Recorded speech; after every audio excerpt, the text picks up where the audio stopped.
Quem fala em línguas fala a Deus e não aos homens. Esse é um texto usado pelos pentecostais muitas vezes para defender que o dom de línguas da Bíblia não são idiomas humanos, mas uma língua desconhecida, a famosa língua dos anjos, ou às vezes até popularmente chamada de charabacanta. Nós entendemos que não, este texto não dá base para isso, que o dom de línguas na Bíblia tem a ver com idiomas. Vamos para o texto? Curta, comente, se inscreva. Bora para mais um vídeo. Gente, a primeira coisa a se dizer, não se faz teologia usando apenas um versículo.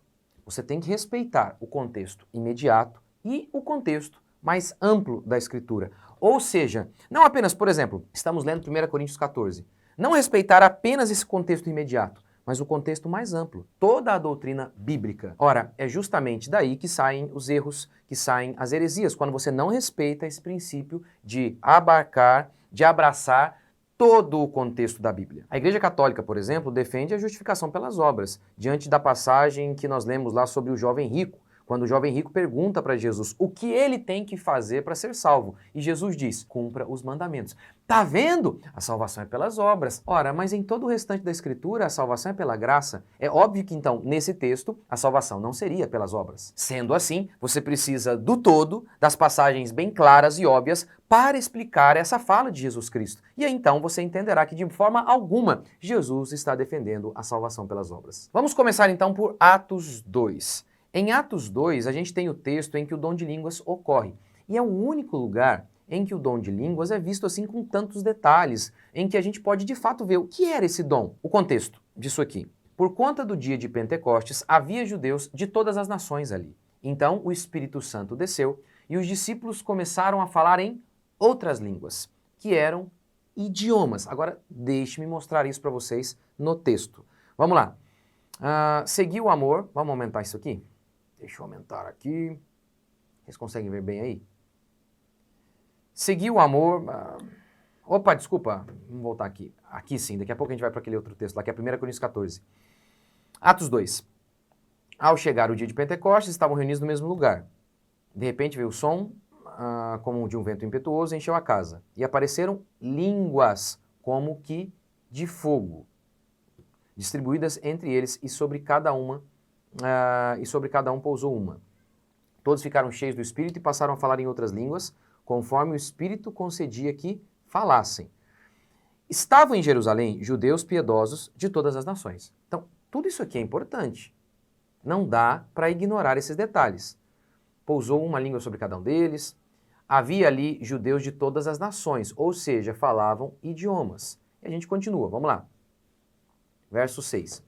Quando o som foi ouvido, a multidão se aglomerou, e todos ficaram confusos, pois cada um os ouvia falar na sua própria língua. O texto não diz que é uma língua de anjos. Na realidade, muitos pentecostais também concordam que esse texto aqui tem a ver com um idioma, mas vamos lá. Cada um os ouvia falar na sua própria língua. E o texto continua. E perplexos e admirados diziam uns aos outros, por acaso esses que estão falando não são galileus? O que significa isso? Ora, eles eram da Galileia. O que significa isso? Que na Galileia, basicamente, eles falavam o aramaico. Então, isso é interessante. Agora, voltando aqui no verso 6. Verso 6. Todos ficaram confusos, pois cada um os ouvia falar na sua própria língua. A palavra língua aqui no verso 6 é dialectos, de onde vem a nossa palavra em português, dialeto.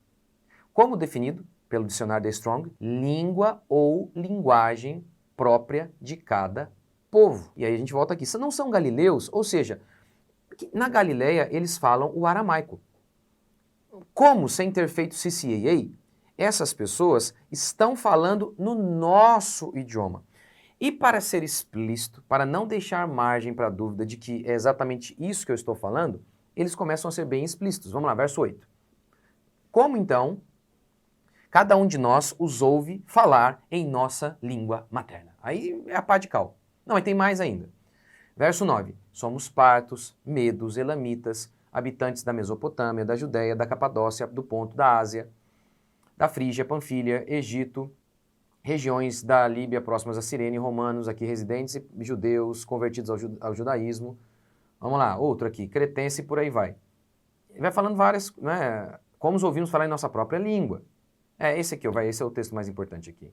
Eles foram dando ali várias nacionalidades.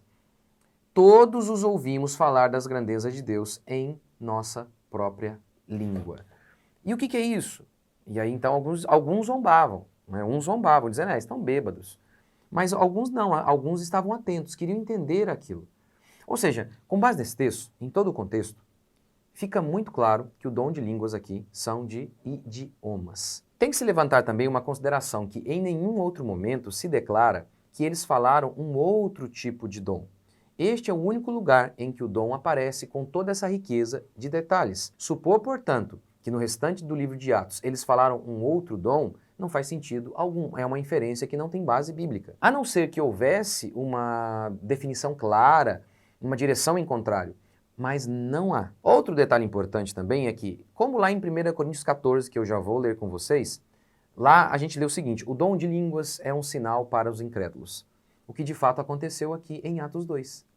Eles falaram em línguas, os discípulos, e o povo ficou alvoroçado, e por conta disso, Pedro pregou, usou aquilo como gancho, dizendo, olha, isso aí é o cumprimento da profecia. E 3.000 pessoas se converteram. Tudo a ver com o que 1 Coríntios 14 fala, que o dom de línguas é um sinal para os incrédulos. E claro que era um sinal. Pessoas, sem ter feito um curso de idiomas, começando a falar em outro idioma, é óbvio que isso é um milagre, um sinal. Então você vê que o sinal ele tem um sinônimo aí de milagre. Além do mais, o Espírito Santo com poder era uma prerrogativa do Messias. João batizou com água, mas Jesus Cristo, o Messias, batizaria com o Espírito Santo. Mas se o Espírito Santo é imaterial, como se saberia que o Espírito Santo teria vindo com poder, se não por meio de um milagre, de um sinal notório, um sinal material como este que aconteceu aqui? Então, o dom de línguas, de acordo com Atos 2, e é o único lugar em que nós temos o dom de línguas acontecendo de maneira detalhada, em que nós temos vários detalhes do que de fato foi Atos 2. É óbvio, então, que ele é uma base para que a gente interprete o restante da Escritura. E agora, então, vamos lá para 1 Coríntios capítulo 14. E aqui, para mim, 1 Coríntios 14, fica também muito claro que o dom de línguas ali é o mesmo do de Atos 2. O texto que muitas vezes traz confusão para muita gente é esse aqui, ó. Pois quem fala em uma língua não fala aos homens, mas com Deus, porque ninguém o entende, mas pelo Espírito fala mistérios. Tá vendo, ó, se é idioma, como é que pode isso então? Porque tá vendo aqui, eles estão falando a Deus e não aos homens. Olha, não parece que é isso mesmo, que é essa língua dos anjos que ninguém entende? Então vamos lá, vamos explicar o contexto disso aqui e também o contexto mais amplo da Escritura.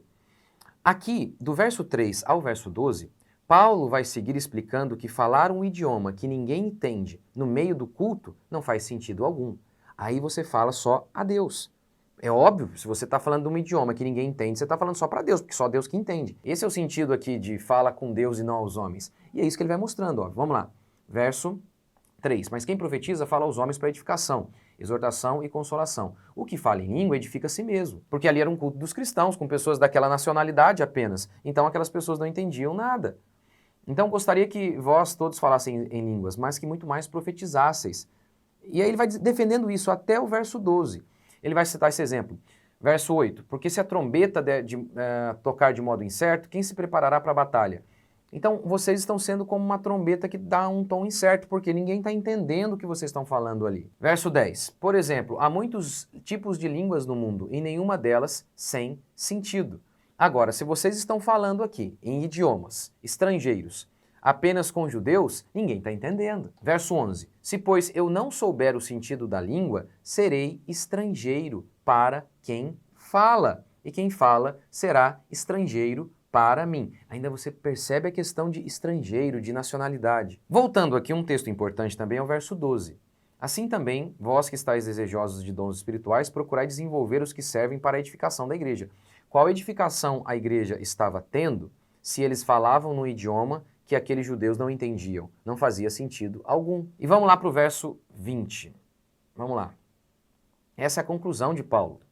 Irmãos, não sejais como crianças no entendimento. Quanto ao mal, contudo, sede como criancinhas, mas adultos quanto ao entendimento.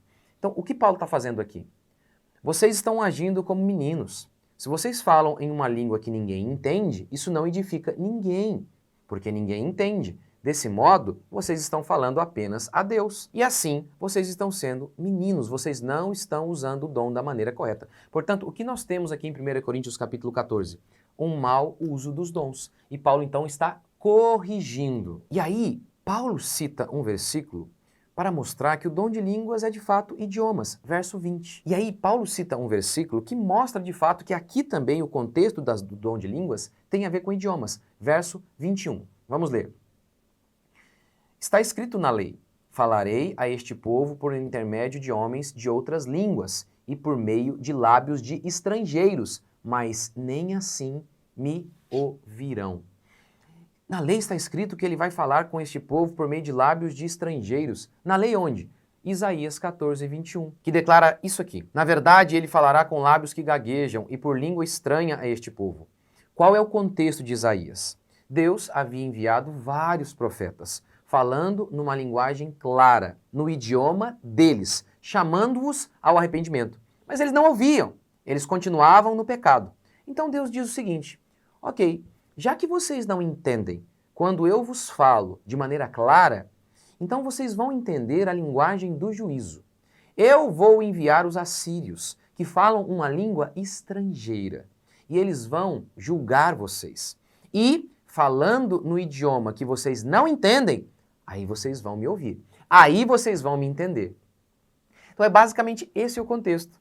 E então Paulo, em 1 Coríntios 14, faz uma citação desse contexto, que tinha tudo a ver com idiomas de línguas estrangeiras. Às vezes os pentecostais usam a ideia, né, de língua estranha, como por exemplo na versão Revista e Corrigida, se eu não me engano, traz lá língua estranha. Mas é óbvio que é estranha.